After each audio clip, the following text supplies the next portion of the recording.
In the Gun, episode 60. We've got a new face to introduce here to our listeners. We've also got plenty to get to around campus and with Big 12 Media Days. I'm Wesley Uhler. This is In the Gun, your new favorite WVU football podcast. I'm joined, as always, with the best teammates in the business, Jed Drenning, the signal caller, and Owen Schmitt, the runaway. Oh, wait, no, Owen is not here today. It is the newest member of our ITG crew. Owen playing in a golf outing today. So we figured we'd just give him the day off. He was talking about trying to rush home, but we wanted him to enjoy himself, and I'm sure he's a little lubed up knowing Big O. So we told him to take the evening, and we thought this would also kind of be an easy and nice way to introduce the newest member of our crew, Schuyler Callihan here. Schuyler is going to be doing a lot of different stuff with us. You'll be seeing him on shows, and he'll be hosting and participating. He'll be helping us with his production chops behind the scenes as well, too.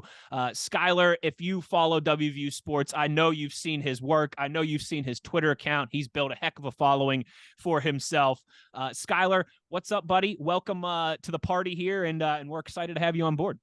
Yeah, guys, thanks for having me. And this is going to be a lot of fun. I've talked to both of you guys off the air a few times now, and I'm just excited for what this year is going to have for us all in store. I think West Virginia fans are going to get a whole new perspective, kind of coverage, I guess you should say. Yeah. And we've got a lot of different personalities with Jed and Wes and Owen, myself. Eugene Napoleon's going to join with me again this year. So we've got a lot of different voices, but we're all here for the same thing. That's to give you guys the best Mountaineer coverage from start to finish. So I'm glad to be working with you guys, and thanks for allowing me to join. I told him when we were off the air, West, I don't know if you heard me or not. I said, we glanced at him and Owen looked a lot different, right? I thought, yeah, lost some weight, trimmed up his beard. Yeah, we had the Runaway VW bug, right? So maybe that's your new nickname, Schuyler. We got the beer truck and the bug. Now hold on, he's not wearing any tie dye and he doesn't have flowers in his hair. I don't know if it's the V. I don't know if it's the VW. All right, but he's a Ford Fiesta. That's right. He shops at Toothman Ford, as everybody should, right? A Runaway Ford Fiesta. This episode of ITG is brought to you in part by our friends at BetOnline. Folks, BetOnline is your number one source for all your betting needs. You can get the latest odds, lines, and matchup reports all summer long for baseball, boxing, golf, and more. BetOnline continues to be the fastest and easiest way to place your wagers, including live betting and all your favorite casino and card games available right to play on your phone. So head to the website or use your mobile device to sign up today and get in on the action. Remember to use the promo code Bleav when you sign up for your 50% welcome deposit on your first deposit. That's promo code BLEAV at BetOnline, where the game starts. And gentlemen, I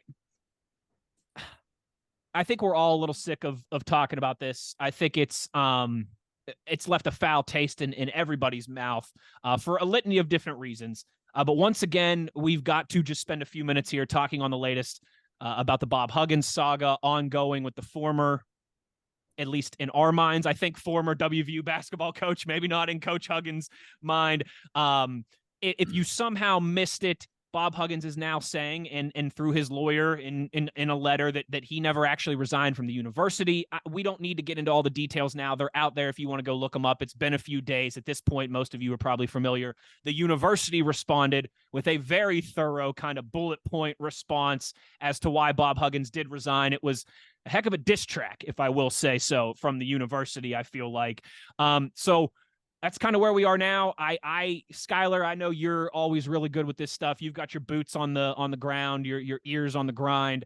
I don't think there's been any reply, at least publicly, from Bob Huggins or from his lawyer.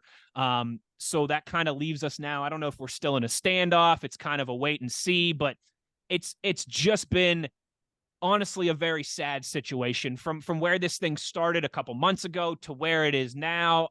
The one thing we can all agree on is that nobody wanted to see it end this way. No, I mean, it's an ugly breakup. I mean, we've talked about it for the last couple of weeks. Like, you always envision Bob Huggins just kind of riding off into the sunset, hopefully in a much better situation than this, where he gets the send off and he gets to have one last game in front of the fans at WVU Coliseum, and everyone knows it, that's his last game, or probably his last game, and he can get that proper send off. But clearly that's not going to happen. And I know there's a lot of people on Facebook and Twitter that are saying, well, he might have a case here. I'm telling you right now, Bob Huggins is not going to be reinstated as the head coach of WU men's basketball. It's just not going to happen. It's there's too much that has happened in a short period of time for Ren Baker or anybody in that administration to trust Bob Huggins. And in all honesty, like even if he technically didn't resign himself, I think he should have just let it go. You know what I mean? Just the news is what it is. It's time for WVU to move in a different direction instead of driving all this up. It's nonsense, in my opinion. I would agree with that. And it's reached a point where there almost certainly will be a 30 for 30 made one day. Yeah. That 30 for 30 it'll feel like a Greek tragedy when you watch it, right? I agree with what Ren Baker said in Jerry World today when he was asked about it. He was very short with his answer. He said, look, guys, I'm done talking about it. It's in the hands of the lawyers now. That's what billable hours are for. And that's kind of where I'm at with it. The last thing I want to do is spend my day talking ill of Bob Huggins. So I'm moving on. It's tragic. It's unfortunate. You kind of wish that he could have scripted a much different ending to this incredible career, but nobody's happy about it. I can't imagine a scenario, just like Schuyler said, he's in which I'm not a lawyer, okay, but I can't imagine any scenario in which he would coach again. I mean, if nothing else, fine, you didn't resign. Okay, now we're going to fire you instead. I mean, that would seem to be the response from the university. But anyway, moving on. Yeah, it sucks in that regard. It does. I mean, Schuyler's right. Whenever it was the end for Bob Huggins, it should have been, it should have been with roses and with the proper goodbye. And he would have spent this whole season being the winningest active college basketball. I mean, every single game when the broadcast pans to the two coaches on the sideline before tip-off, it would have been, here's Bob Huggins, basketball Hall of Famer, winningest coach in active coach in Division I. That's a huge miss for him. That's a huge miss for the program. And now it's gone the opposite way where, your interim coach and your assistants, all who are tied to you, are trying to kind of piece this thing together. And, it's just brutal. I don't think there's any other way to say it. And the longer it lingers, like, I appreciate what Ren said. It is in the hands of the lawyer now. And Jed, those are some expensive billable hours, I tell you for sure there. But the quicker that this is all resolved and gets put behind us in some form or fashion is better for everybody involved, and certainly for Josh and his staff in the basketball program. Some better news as it relates to the baseball program. How about some congratulations to a couple of our baseball Mountaineers? We talked a good amount about the baseball team, here in our around campus segments throughout the incredible season that they had. Obviously, as we've discussed, not the ending to the season that we all wanted, but still a banner year for the program. Big 12 regular season champions is highly ranked as number 6 in the country at one point this year. Well, usually when you're that good, that's because you have some guys that can play, right? And some guys that end up getting drafted. Carson Reed, the pitcher to the Pirates in the 4th round. Little nugget for you. He's 2-0 at PNC Park already. How about that? As he goes to the Buccos in the 4th round. Braden Berry, center fielder to the Jays in the 8th round. Congratulations to those two. There were a couple other guys who got signed, as undrafted free agents. I don't know if that's a baseball term as well, but to use a football term there. And then you guys were talking before we went on, and I'll let you talk a little bit more because I think you're more versed in this, but it sounds like WVU baseball, to cap off a successful couple days here, just got a dynamite recruit out of high school as well too. Yeah, so Chase Meyer, very highly regarded, had offers from some of the best baseball programs in the country, like Coastal Carolina. You don't think of Coastal Carolina being a big time school, but in baseball they are. Baseball's great, yeah. He has a few other offers. Can't think off the top of my head. I think UC Irvine was another. He had some other SEC offers, ACC. But he's already touching 94, 95 on the gun as an 18-year-old. So, I mean, he's got a hard slider. It's got a ton of rotations on it. The changeup's kind of a work in progress, but he's a guy that if he can develop that third pitch, he's going to be, as I told you guys before, he's going to have a J.J. Weatherholt type impact as a freshman on the mound. And I wouldn't be surprised by the end of his career if he has an Alec Manoah type impact for West Virginia, just because of how that fastball slider combination is. So it's huge for them. at one point he was going to be a top 5 round pick. Yeah, that's the coup, right? He didn't declare for Yeah. the draft. He's actually heading to college for the next 3 years, at least. Yeah. And I talked to him 2 or 3 days ago, and he said once it got after round 10, he said, I knew I was just coming to West Virginia. So now West Virginia's got a future race on their hands, and Randy Bailey's got another potential Alek Manoah. Hey, if he's Alek Manoah, and Alek was the 11th overall pick, I want to say, is that right? I know he was. I think he was. I know he was first round. I think he was 11th overall, something like that. Hey, if he's that good, and Alek, obviously this season's been a little back and forth with him, but I mean, just recently he was a Cy Young finalist. If we have that type of guy coming through the program again, that's fantastic. Nice bounce back. Yeah. Day. Nice bounce back performance. He did have a nice bounce back, which is good to see. Hopefully he's returning to that again, Cy Young type form. But that's some good news. Excited for all those guys who were drafted. Let's continue that momentum that was built this past year and keep it rolling here into the upcoming season. Speaking of momentum, we might have grabbed some new listeners here along the way in the past week or so. Jed, some good. I mean, yeah. I tell you what, we did kind of set up Schuyler here. I mean, this is right. Tough.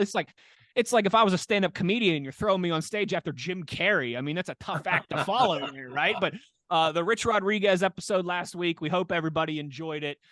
Some big numbers, one of our best viewed shows in terms of downloads and on YouTube. So thanks to everybody for that. And Jed, I think, of course there always is. Schuyler was mentioned in Facebook and Twitter comments earlier. There's always some people coming out of left field who just are never going to change their opinions or never going to waver based on any information like that is new or that is brought up. But I think most people receiving that well.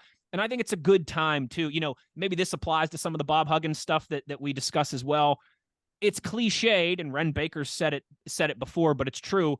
Like, time does heal all wounds in a way. And I think that has started, maybe not started, but that process is well underway, I think, with Rich Rodriguez and himself, the fans, the administration, everybody involved, I'm sure, wishes that it was handled differently, but we've been enough removed now where you appreciate those years that he gave to WVU football and where he took the program and everything that he was able to do. And I think that was reflected in 95% of the comments and the reviews and things like that we got. That, hey, it was good to hear him be candid about some of these topics, and we wish him all the best. We hope he's doing well. So sorry for setting you up a little bit, Schuyler, but Jed, good job with booking the guests last week.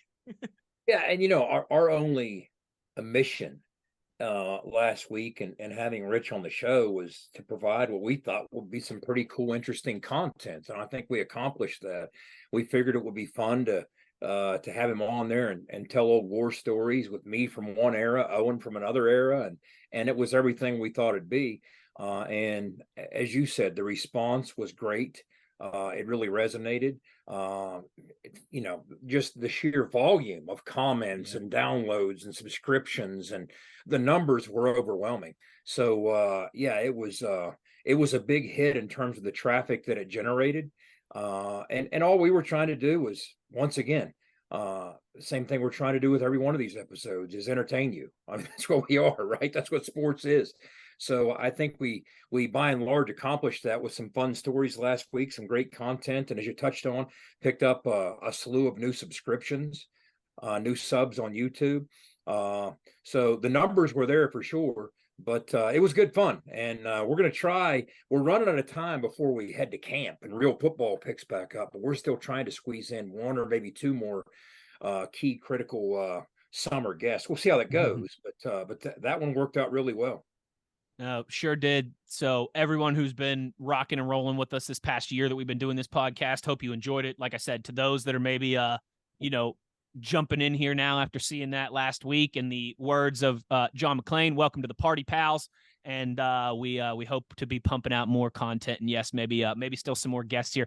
I'm striking out in my attempts to one more thing, Wes, to find that Maryland girl for Owen to bring on the show and interview. The college student from Maryland who she can chug beer faster than Big O, but I'm striking out. I can't find her. It's getting a little creepy at this point. All right, I'm 32 years old. I don't need to be sliding into college girl. Don't give up. But last week, don't let my wife hear mystery of country roads. When that tradition started, it did start when Rich was here, but we couldn't remember how far into his time here that started. I've since solved the mystery. You know who was behind the Country Roads tradition? Okay, Dusty tell me. Rutledge and Rita Rodriguez. Oh, Yes. So we might have to get Dusty on sometime to tell that might story. have to. But Might it did have to. start partway through Rich's tenure here. Did you find out which game it was by chance? I'm sure Dusty would know, but Okay. I just know that Because you know what's funny too is brainchild the WVU first down started during Rich's tenure. I think against a game against Rutgers, I want to say. So okay. I'll tell you what, a lot of tradition. Hey, it's amazing what happens when you're winning a lot of football games and you're Yeah, nationally sure ranked is. and prominent, right? I mean, amazing Yeah. things happen. It's incredible. Yeah. Another thank you to Toothman Ford, as always, one of our presenting sponsors of ITG. Whether you're a Ford Fiesta or an F-150 or an F-350, get your butt to Grafton, because we all know cars cost less in Grafton. All right, gentlemen, time to get to not the soup du jour. What's the entree of the day? Is there a fancy name for the entree of the day or something like that? The special of the day. I don't know. I've been watching The Bear a lot on Hulu, the TV show that's about like the kitchen in Chicago. I don't know if they've come up with a fancy term. I'll have to pay more attention. But it's Big 12 Media Days wrap up here as Neil Brown, Ren Baker, and company, a handful of players as well too. Of course, down in Jerry World for Big 12 Media Days preseason here before we get going. And speaking of preseason, Jed, I know you wanted to talk about before we get into some of the comments made by Neil Brown, by Brett Yormark. The Big 12 media polls are out, and they didn't exactly favor our Mountaineers. No, they didn't. The media preseason poll voted Texas to win the Big 12 before jetting off to the SEC, horns down. Shocker. And voted West Virginia to finish 14th. Ooh. And I struggle to believe either How of many? those Wait, how many teams are going to be in the Big 12 this year, Jed? 14 out of 14. Oh, okay. Yeah, 14 out of 14. Now, bear in mind, the good news is a year ago, or even in recent history, more specifically a year ago, the Big 12 in a 10-team Big 12, the media was 0 for 10 in their preseason picks last year. So they don't exactly have a stellar track record recently, but we're going to talk more about that in Neil's response at Media Day. There you go. But Schuyler, quick comments on that. Yeah, I mean, I think 14th is kind of crazy, to be honest with you. I mean, you look at the 4 teams coming in; they have talent, but let's be honest. Like Cincinnati's not the same team that went to the CFP a few years ago. Central Florida's good. They're probably the strongest of the 4 newcomers right now. Houston's really going to struggle. I think they lost a ton of talent. Tank Dell, Clayton Tune, the list goes on and on. BYU is kind of the mystery. I don't know where they're going to end up, but I think Cincinnati and Houston, I think those 2 are probably going to be the ones that finish toward the bottom. I personally have West Virginia at 11, so I'm not much higher, but I don't think they're the worst team in this conference by any means. Well, gentlemen, the last time the Big 12 expanded and added the Mountaineers and TCU, WVU was actually picked to finish second in the conference our first year, right behind Oklahoma. Of course, we were coming off the Orange Bowl. We were bringing back Geno and Stedman and Tavon and all those guys. And things started out well that season and then kind of took a nosedive pretty quickly to the tune of 5 straight losses. We'll see if maybe this time, now that we're at the bottom of the barrel instead of the top of the heap, it'll go the opposite way. But yeah, I'm with you guys. Listen, I'm not sitting here and saying that WVU deserves to get any first place votes or that we should be in the top 2 or 3 or anything like that. But I also think 14th out of 14 might be a little harsh, but I also don't put a ton of stock into that. Who cares what a bunch of jabronis like me and Jed and Schuyler say? The results happen out there on the football field, and all that really matters is where you're ranked at the end of the season. And not at the start of the season. Ask TCU last year if you want any further proof of that.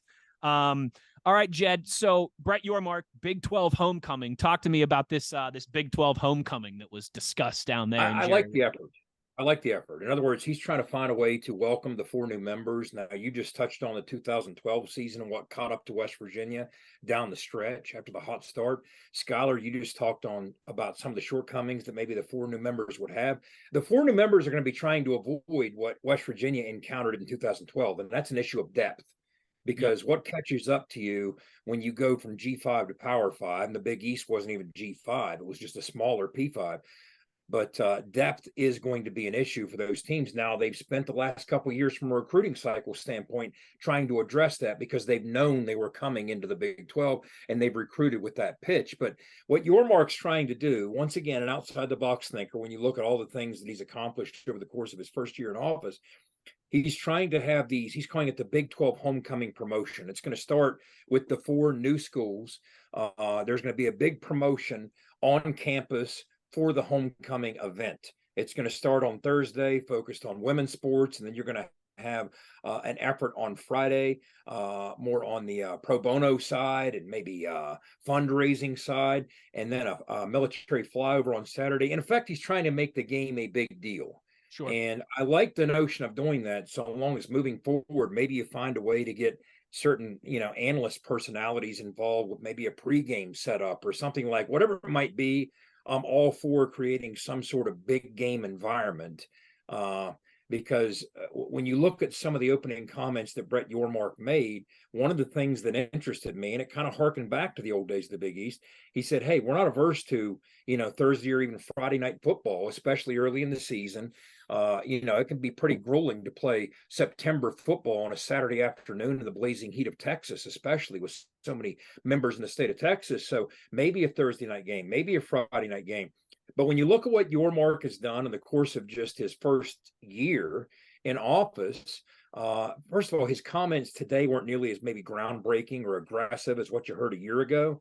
But what's interesting to me is when you think about BYU, this is their first really media days in a long while. That's true. They've been independent, right? They haven't been flying and jetting off every July to media day. So, but in his first year, he got the TV media rights deal with Fox and ESPN as partners through 2031 with more money without Texas and Oklahoma than we had with them. That was impressive.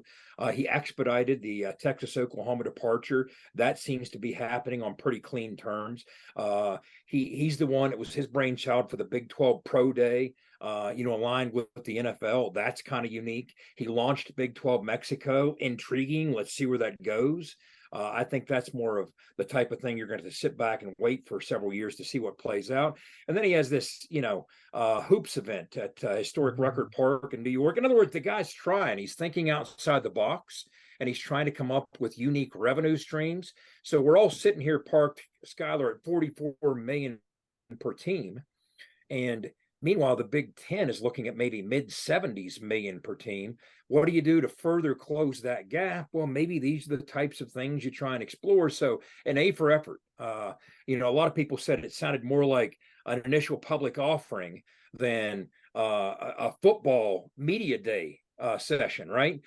He was very business oriented, and he's all about branding and pragmatic, but that's who the guy is. That's why he was hired, right? That's new age. Yeah, I mean, I think you got to look at the way he pitched the league too, and I think it was kind of a way to look at maybe some of the teams or schools that they're looking at, or will look at. He listed off, all the postseason success of the 2 big sports programs, and obviously men's basketball and football. Baseball had a really good year too. I think it was like 6 or 7 of the 9 teams made the postseason.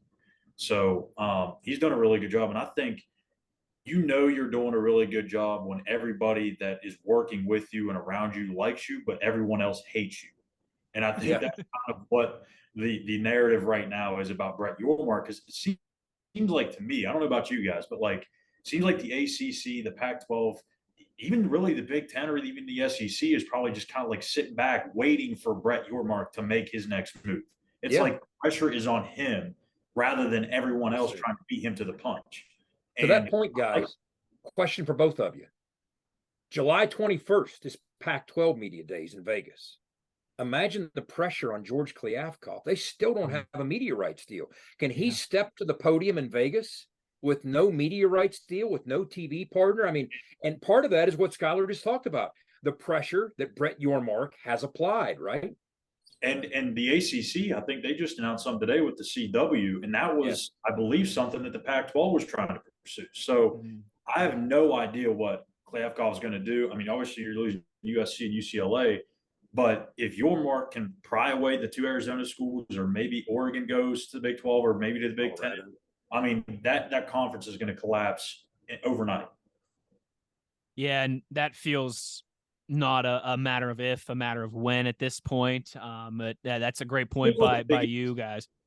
Yeah, I mean, it really is. Honestly, it's like the chairs are, you know, shuffling on the Titanic, and like there's more bodies than there are seats, you know, and it can be a scary place. You know, we kind of had that same feeling a little over a decade ago when, you know, there was the obviously earlier exit of Miami and Virginia Tech and Boston College, and then, you know, all of a sudden Syracuse and Pitt are leaving as well too, right as TCU is about to join the Big East, and that ends up collapsing, and so it's not a fun place to be. But I think we all agree that Brett Yormark is the right guy to steer and navigate a difficult ship for the Big 12 right now, but one that I think is certainly in a better position than the Pac-12, and you could absolutely argue is in a better spot than the ACC as well too. Schuyler, we've talked about this a lot kind of throughout the offseason. It feels like right now, in terms of the money and the prestige, right, the on-field product is always different. You can't buy success, right? I mean, the Yankees haven't won a World Series in 14 years, which is like a lifetime for those guys, right? Yep. The Dodgers have spent hundreds of millions of dollars every year, and they've been really good, and they've won a lot of division titles, but they've only won one World Series. They've been to a couple, and it's tough no matter how much money you have to spend, even though it is obviously you want to have the money. You'd rather have that advantage, but the SEC and the Big Ten are going to be 1 and 2, 1A and 1B, but it's really about who can kind of solidify themselves, I think, is the third in there. And the Big 12 is in a good position to do that now and in the immediate future here. And Brett Yormark seems to be the guy to, again, steer and navigate that ship for all of us. Another thank you to GoMart. Speaking of steering and navigating as you travel throughout the Mountain State, man, I tell you what, boys, I'm crushing these transitions today. Look at you. GoMart, make sure you sign up for your GoMart rewards here to keep you going. Last kind of thing here, guys. I know, Jed, you said you wanted to touch on some of the things that Neil said specifically. What about the head ball coach? Anything he said that stood out to you down there deep in the heart of Texas? Okay, well, I had a chance to talk over the weekend to Mike Montoro before they took off. I texted Coach Brown before they took off. And something was very apparent to me before they even got on the plane. Nobody was happy about anything that came out with that poll. Okay, now in a world where you're constantly searching for fuel, and that fuel so often comes in the form of a lack of respect, right? Well, they found canisters of jet fuel, starting with the preseason poll. Then they got to Dallas, and Neil. I do some things sometimes. Schuyler, I don't know if you know David Smoke, okay, down there with ESPN Texas, but I do some things with Smokey sometimes. And Smokey was saying that when Neil sat down with him, he even noticed that all the flags in the facility were color coded according to the school's colors, except West Virginia's. It was the wrong color. So even little things like that were standing out to him. So he is processing things. He's on the hunt. First of all, they already had a team meeting on Tuesday in very colorful language. They voiced their opinions of this 14th preseason poll, right? So that kind of set the tone for what things are going to become. But when Neil then sat down behind the podium, what happens is you give, a general delivery of your remarks, and then you sit back and you wait on questions from the media. Well, the media at large, the Big 12 media, asked him 3 questions, and they were out. So one more thing that, again, if you're looking for a lack of respect, first they had to talk to Gundy. They had to go talk. They had to go talk to Gundy, man. I mean, come on. They had to go talk to Gundy about rattlesnake hunting, right? But first of all, you got to earn the respect. Fair enough. You got to do it on the field, and we haven't done that nearly enough. So that's how you land in this spot. But so he talked to the media about, look, when he first got wind of this 14th preseason ranking. It was a text from Montoro. He was on the beach on vacation. He said his vacation was over. He immediately went into football mode, and that was it. So he was kind of sour since then. And one of the things he talked about, he's like, look, here's my points as to why I can't understand this. First of all, a couple of the teams that are ranked significantly higher than this are teams that we beat at the end of the year. He said, let's start with that. He said, now, let's add to that the fact that you win up front at the point of attack.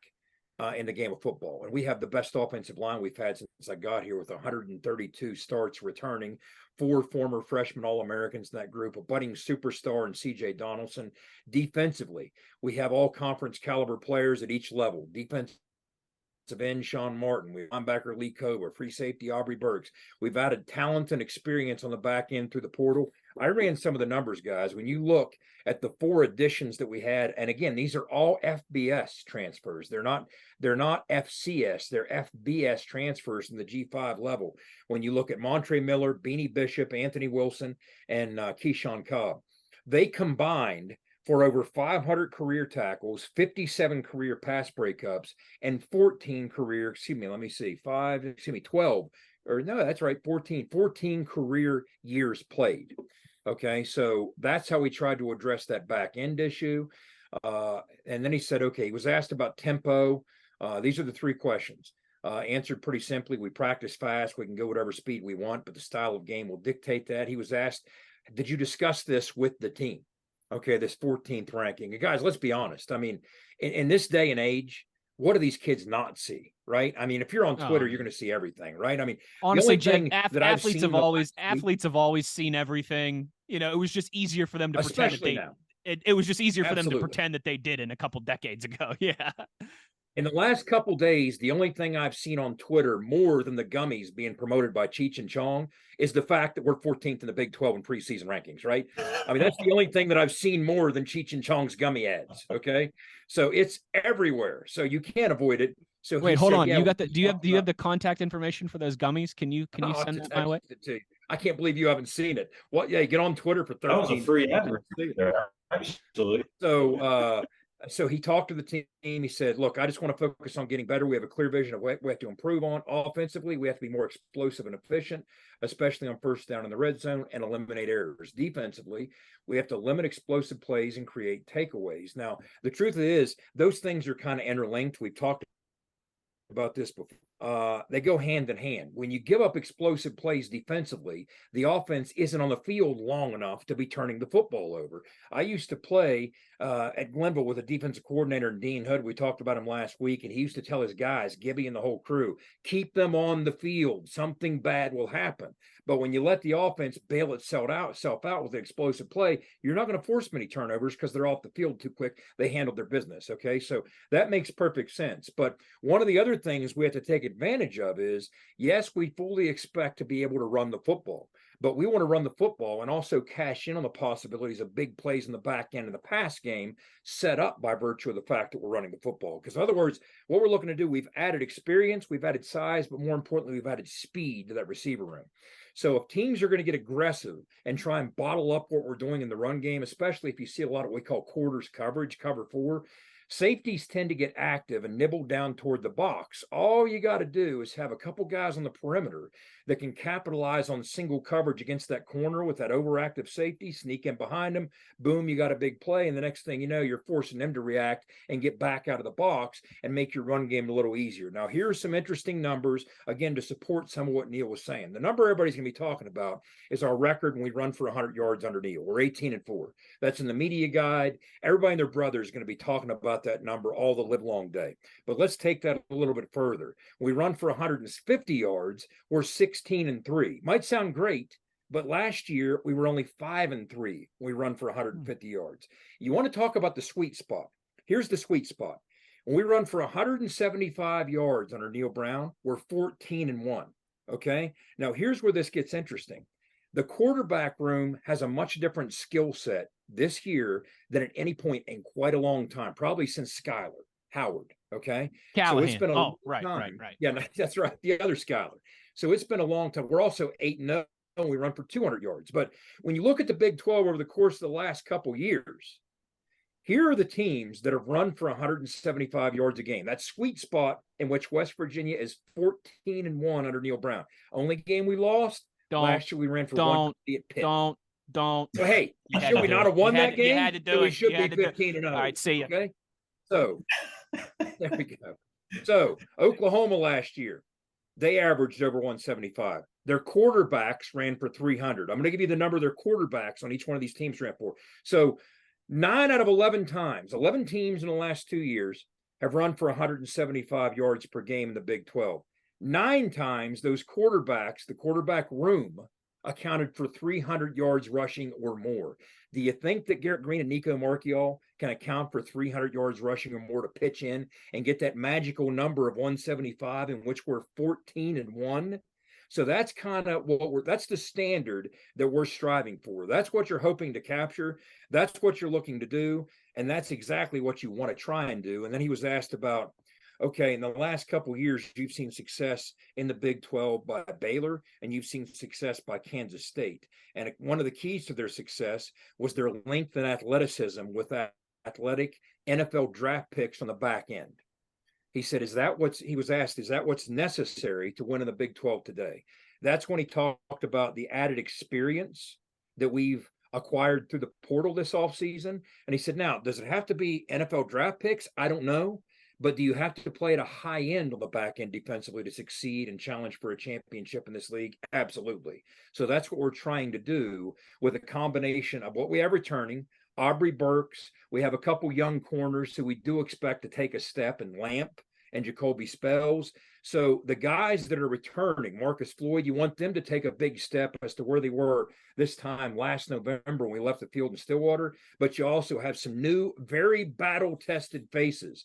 2 of these guys were all-conference players, one in the MAC and one in the Sun Belt. Again, G5 level all-conference players, but 4 very battle-tested defensive backs to throw into that mix and see what happens. So it's going to be interesting. It's going to be fun. They try to simplify things from a coverage standpoint so we can be more reactive and not think quite so much. But that's kind of what he talked about.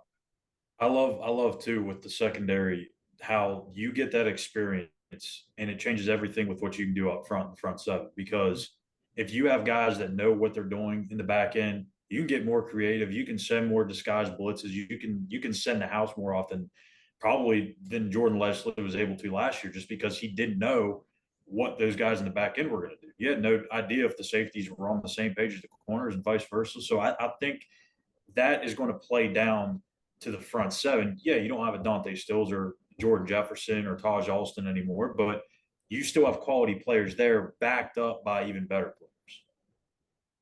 Yeah, you certainly do. That front up and get creative. Yeah, I'm with you 100%.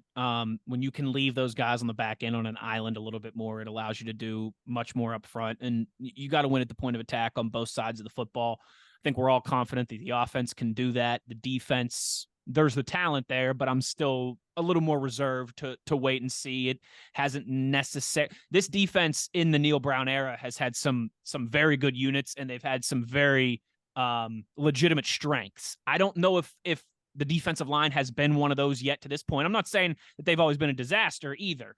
But it was the number 1 pass defense in the conference. You haven't necessarily had those type of accolades up front in a while.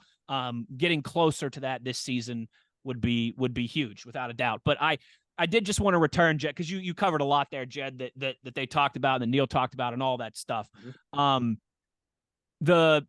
The motivation factor, right? Sometimes to me, like Nick Saban uses the rat poison analogy a lot, right? And he kind of uses it in a different way, but I think it applies here too. Like, everybody finds a way to motivate themselves. I don't care if you're Texas and you were just picked to win the Big 12 in the preseason. You're going to find a way to motivate. Oh, everyone's making fun of us. Oh, everybody says Texas is back in a joking manner. Oh, everyone thinks we're going to get crushed when we go to the SEC. Every team finds a way to. Georgia won the national championship, and their one defensive lineman, I'm forgetting his name, stood on the field and said, "Y'all said we were going to win 6 or 7 games this season." When nobody said that. Yes. Not even Florida and Tennessee fans said that. All right, they said, this team's going to at least go 10-2. Their biggest haters, legitimately. So, to me, all that stuff is a fugazi, is rat poison. Like you're pissed off about being picked 14th. Again, nobody cares where you're picked in the preseason, really. And in fact, if you prove them all wrong and you have a good season, we'll all be standing at Mountaineer Field at the end of November holding up signs that say 14th place, huh? You know what I mean? Yeah. Yeah. I don't need it to be this big revenge tour type thing. Go out there and win football games and go about your business and prove those people wrong. Don't make a mountain out of a molehill. This is reality. This team hasn't won more than 6 games in a season since 2018. Okay. Yep. So it's not like you are being, again, I think 14th out of 14th is too low, but it's also not like some of this disrespect, and I use that in air quotes, isn't warranted at the same time. Go out there and prove them wrong. Go out there and win games. You got what? 3 of your first 4 games are at home. You are fortunate in the sense of you don't play Kansas and Kansas State, 2 teams that beat you last year. You have all 4 of the newcomers on the schedule, who I think, as Jed alluded to earlier, are going to deal with that depth. And, you get them the top 3 in offenses in the Big 12 last year, not on the schedule. Correct. You while the schedule starts very difficult in terms of going to Penn State in prime time to open the season, yikes, top 10 team in the country. And then you get Pitt back at home 2 weeks later, a team that is, Texas 120, and then Texas Tech, a team who Neal has never beaten before. After the start of the season, it gets much more favorable down the stretch. And one thing that Neal's teams have done that I think we can all agree on is they've played better typically down the stretch than they have at the start of the season. So go out there, again. If you've got that fire in your belly, that's great. You're going to need it. Right now I'm sounding like Denzel Washington and Remember the Titans. You got that anger in your belly. Good, son. You're going to need it. But everybody, make no mistake about it, 1 through 14 in this conference, they're finding ways to motivate themselves as well, too. That's not going to be enough. Go out there and execute. That's the most go win impressive football thing. games. And then I'll be holding up a 14th place sign in Saban, November. To me, the most impressive thing about Nick Saban is he has found a way for 15 years to convince that locker room in Alabama that they're disrespected. That is the single most impressive thing that Nick Saban has ever done. Kirby Smart's doing it now too in Georgia. When these polls come out, okay, they're only good for one of a couple things. They're either going to make you complacent somewhat, and you're going to start patting each other on the butt and say, hey, we're as good as they say. Yeah, you lose a slight edge if you don't handle that very appropriately, or it's going to piss you off. Now, you have a chance to, and Neal said this. It's funny. It's like the way coaches think. When I saw it, I said, look, you can either prove them right or prove them wrong. Those are your 2 choices. And that's what Neal said. But I look at it like this. If you want to synthesize this thing down to its essence in terms of the remarks that he made, we got 4 new faces on the back end defensively. If we can find a Josh Newton type player, look what he did for the fortunes of TCU last year. If one of those guys is that caliber player, somebody approaching an all Big 12 type player, if a couple of those guys hit out of those 4, this defense plays at a whole different level in large measure because what it frees you up to do at all 3 levels. And if none of them hit, and if you missed on all 4, batten down the hatches, you're going to have to run the football, play keep away, and find ways to protect the defense. Okay, it's as simple as that. If you hit on a couple of them, this could get really fun and really interesting. But if you don't hit on any of them, well, you're going to have to find different ways to get creative and keep that defense off the field as much as absolutely possible. But let's see how it goes. I mean, that's kind of where we're at with it. You got to hit on a couple of these poor guys. That's what TCU did last year. I'm not saying we're challenging for a national title or a CFP appearance. That's not what I'm saying at all. But the Josh Newton kid, guess what? It came down to the wire with us and TCU because nobody else wanted him last year, right? So maybe can you find another diamond in the rough, another Josh Newton type that nobody else is really heralding that high and talking that much about? Is one of these 4 kids, or maybe a couple of these 4 kids, we'll see. If they are, then you might be in business to get a little more creative, as Schuyler said, at the first level. At the second level, you can chop the front up, you can trust your back end more, you can open things up. But if not, then you have to start protecting the unit. But let's see where it goes, because at least we are built, if it comes to that, to effectively run the football with the skill set of the quarterback room in a way that we haven't seen in recent years.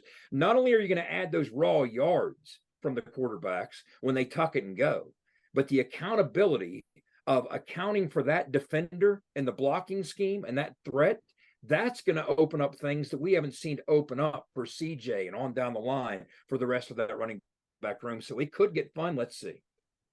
Yeah, there's one kid that I think could be that guy. And I think he's on the offensive side of the ball, though. Noah Massey. That's a kid you're going to want to keep your eyes on. Big red zone target for Garrett Green.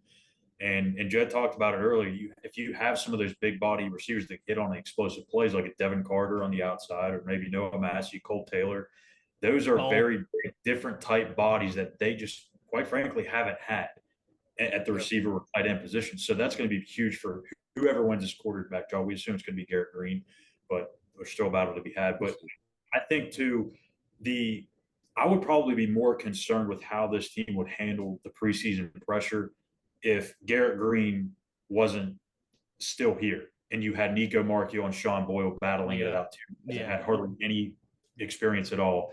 Or if you had the offensive line, or if you didn't have the offensive line that you have right now. This is a more experienced team than people are giving them credit for. And just because they won 5-6 games over the last few years, I think that's probably a large reason why they're 14th.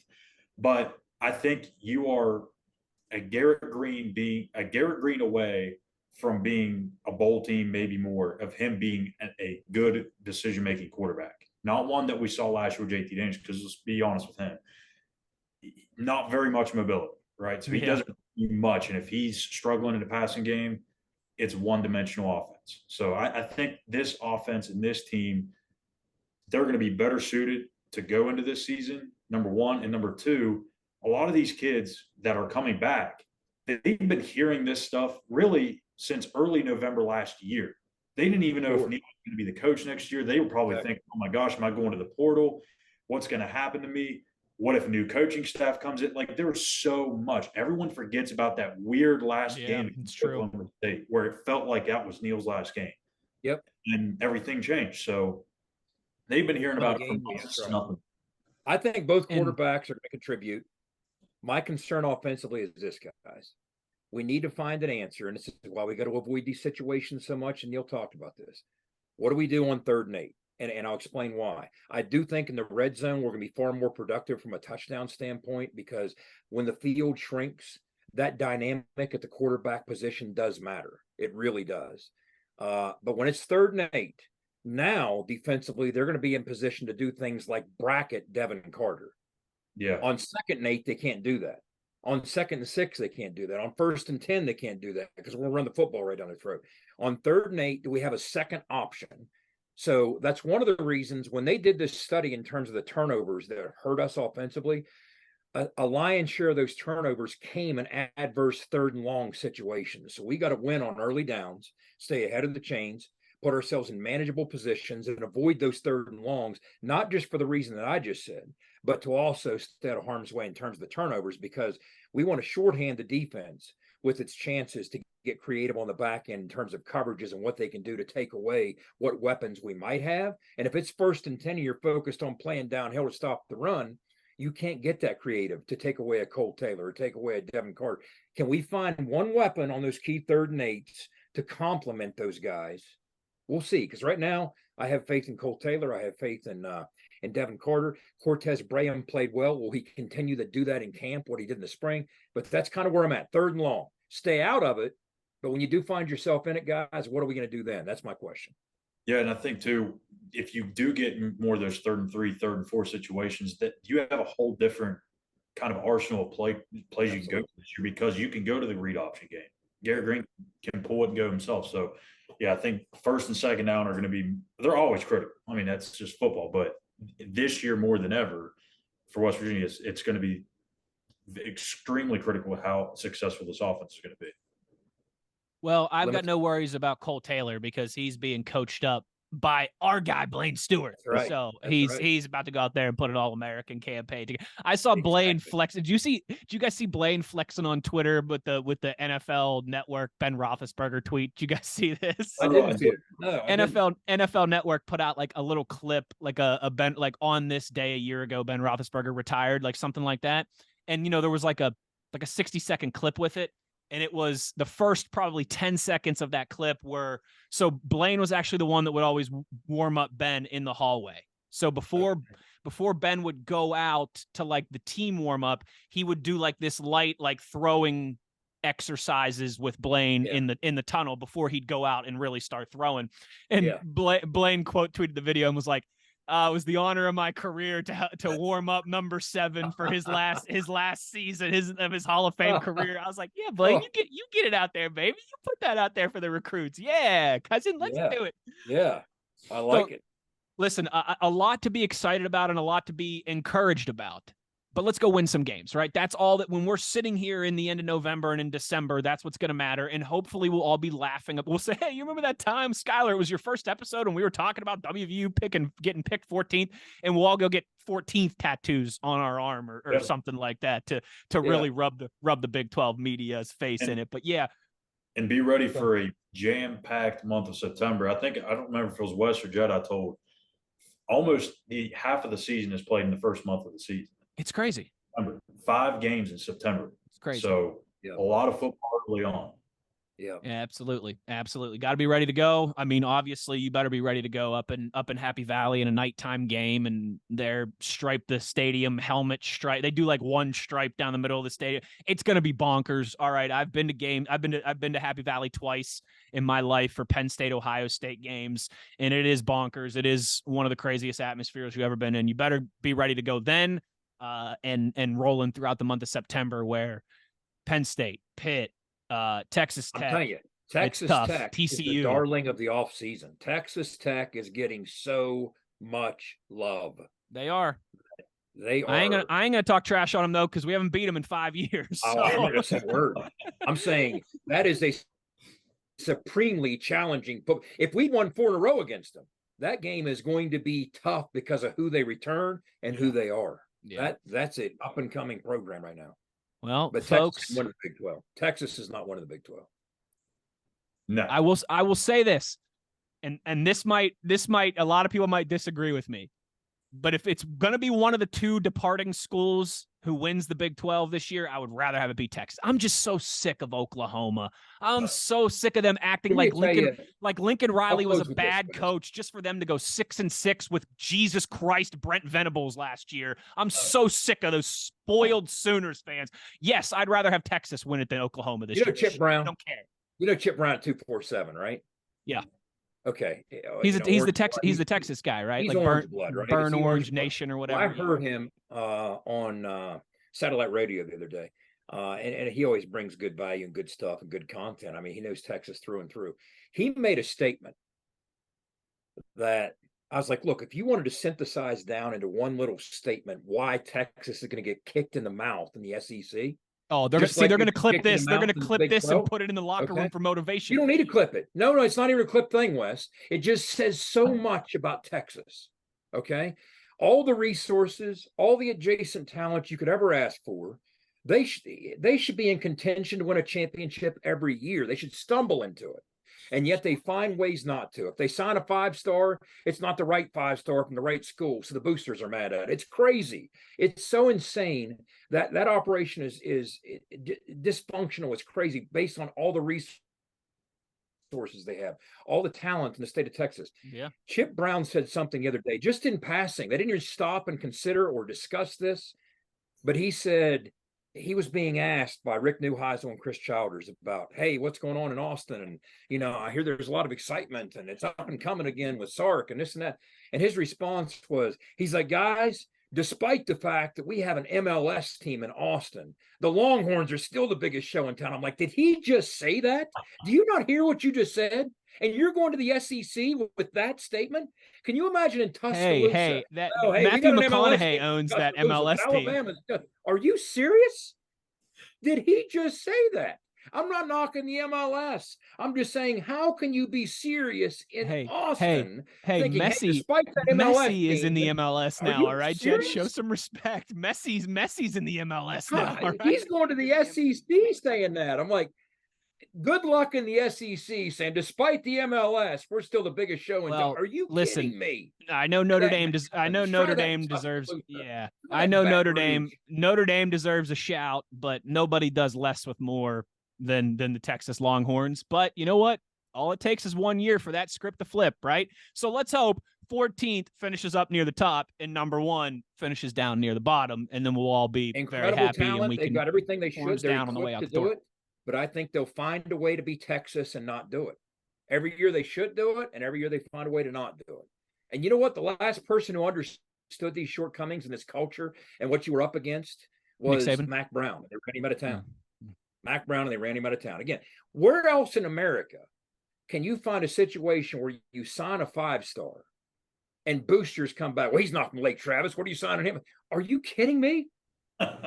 It's crazy.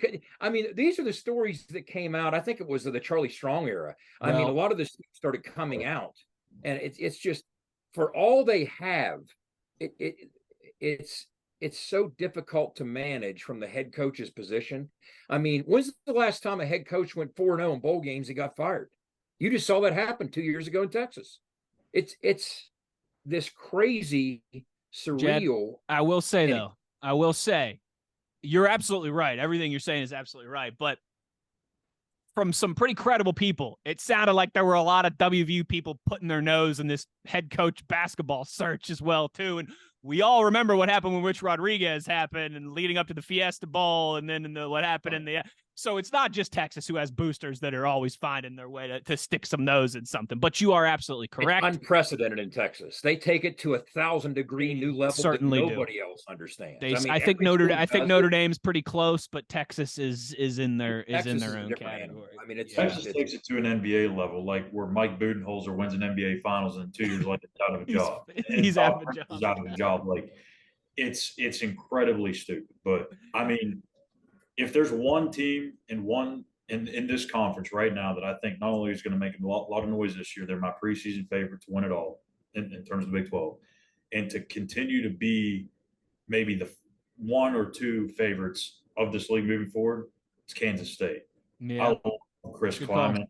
I think he's got so much stability there, and they just seem to steadily get better. It's not like they're a team that's going to just compete for college football playoff every single year, but he gets the most out of those kids. I mean, they're 3-star kids. They're not getting. They've done it in the trenches. Talking about the point of attack, both sides of the football, they've been exceptional. Their offensive line is going to be exceptional again. I'll tell you what, since they moved to the odd stack defense 2 years ago, they've been a completely different. They were so vanilla defensively that you could take advantage of some of the things they were doing. But that kind of creativity, I agree with that. I mean, when's the last time you saw a returning or defending league champion get to do so quietly as what they're doing right now? No, it's a great call, and maybe something for us to aspire to in Morgantown. Schuyler, this was fun, buddy. Thank you. Welcome to the party, and I hope it went well here for your first go at it. Oh yeah, I'm glad to be a part of this, guys. And like I said, you guys have shown a lot of support and everything throughout the years, and even the last coming weeks.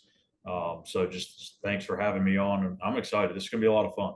No, absolutely. Sure. Like Jed said, we got some guests coming your way with Schuyler's hosting and producing abilities. We're going to have some really fun stuff for you when we get close to the season and in the regular season. I was talking with Schuyler last week, Owen last week, brainstorming some ideas. So I think we've got a lot of cool stuff coming. We're coming up on about our 1-year anniversary here now. Just another couple weeks. Yeah.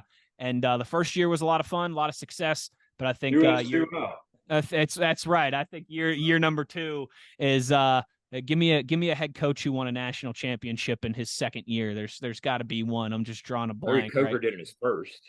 Did Urban Meyer, was that second year at Florida when he won the national championship?